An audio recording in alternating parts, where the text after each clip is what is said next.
Dans la banlieue parisienne, à Nanterre, le maire et les élus, vous le savez, sont confrontés au difficile problème de la cohabitation entre immigrés et population locale. Eh bien, à Nanterre, vous le savez, se sont formés de véritables ghettos. Il fallait y mettre un terme et tenter de trouver une solution. C'est ce que vient d'essayer son maire. Regardez le reportage de Daniel Quettin.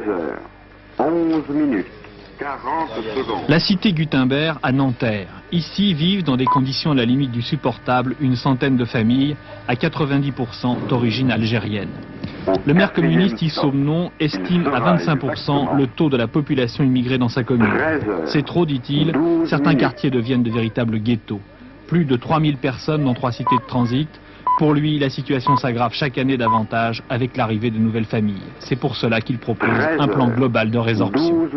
Alors concrètement, nous proposons des relogements dans les villes avoisinantes qui n'ont pas manifesté jusqu'alors de solidarité à l'égard de ce problème de l'immigration et notamment des cités de transit. Et nous avons un certain nombre d'informations qui nous permettent de dire qu'il y a des logements vacants, disponibles immédiatement, qui peuvent être réquisitionnés pour faire cet acte humain. Si je vous comprends bien, ce que propose le maire de Nanterre, c'est que les autres maires fassent un effort. Voilà, en priorité. Vous êtes prêt à conserver combien de familles? C'est difficile de donner des chiffres à cet égard. Nous sommes prêts à en discuter. Est-ce que vous ne craignez pas qu'on dise le maire de Nanterre veut se débarrasser de ses immigrés? Non, je renvoie, j'inverse la question.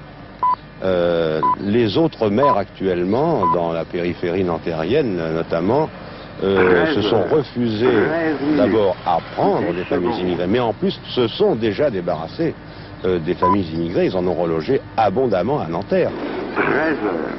Le maire de Nanterre a fait faire une enquête dans les communes environnantes, Puteaux, La Garenne-Colombe, Courbevoie, Saint-Cloud, Suresnes et Rueil.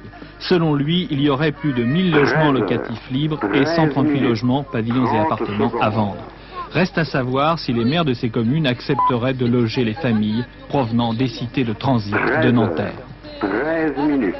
Nous accepterions de prendre des familles étrangères, mal logées, comme nous le faisons depuis 12 ans, et comme d'ailleurs nous le faisons dans des proportions telles que nous évitons de dépasser un certain taux de tolérance qui, au-delà, crée des problèmes de cohabitation. Car il faut à la fois reloger toutes les catégories de la population en France en évitant des problèmes que vous connaissez bien et qui existent dans certaines cités, ne serait-ce que la cité des Minguettes. Nous ne voulons pas refaire dans la banlieue parisienne ce qui existe dans d'autres endroits en France et qui se traduit par des affrontements très dangereux. Le problème est urgent et grave. Les incidents récents l'ont prouvé, mais il faudra certainement l'intervention du gouvernement pour que les communes concernées arrivent à un accord.